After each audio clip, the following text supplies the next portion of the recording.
And so you're going to run for president, and you on a platform that will fix this. That's right. My claim is we've got to find a way to fix the rigged system first.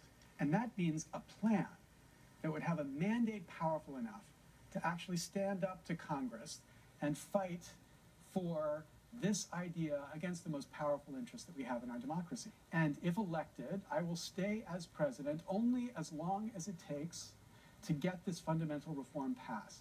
And once it's passed, I would step aside, and the elected vice president would come in and fill out the term and could run for re-election. So that the mandate that I would have would be as strong as any mandate could possibly be. Because it's not one of 8 different issues, it's the only issue.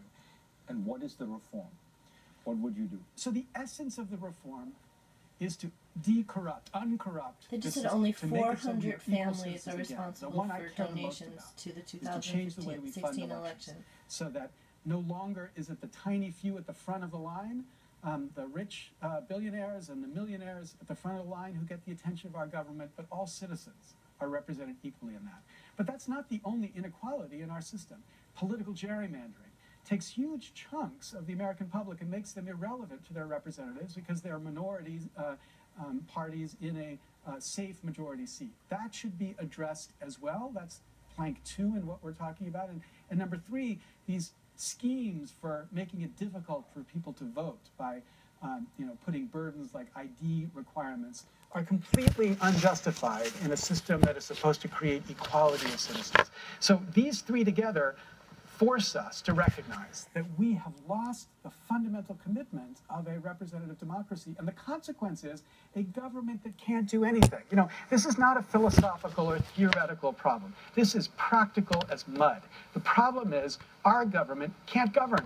And until we confront that reality and just accept the fact that we have to find a way to fix it and then talk about what we're going to do to fix it, rather than playing this fantasy politics game every 4 years, we're not going to have the ability to govern. And the reason nothing can get done, you say, is you can talk a good game, but once you get in, Congress is so beholden to a group of very small special interests that will veto all these things. That's right. I mean, obviously, I'm from the left and I care about things like climate change legislation or taking on Wall Street. When you listen to these candidates talk about taking on Wall Street, you say, look, this is the largest contributor to congressional campaigns. You can't begin to take them on until you change the way elections are funded. If your plan goes as you hope, and you do end up president and preside over these reforms and then leave, it sounds like the very consequential choice you're going to make is who will be your vice president, because he or she will serve out your term.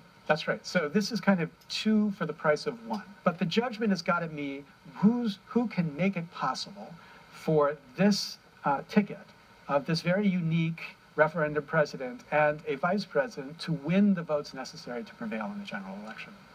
And describe the crowdsourcing. How likely is it that you will hit your target, and how does it work? So what we've set is $1 million goal by Labor Day. So that was about 27 days. In the first day, we raised $150,000, $125,000, which means we are about 1/8 of the way in the first day. So we're pretty optimistic we're going to be able to hit that goal. Larry Lessig, best of luck. Thank you. Next up on GPS, you can't destroy ISIS without first fixing Iraq. And is Iraq actually working on solving some of its problems? That's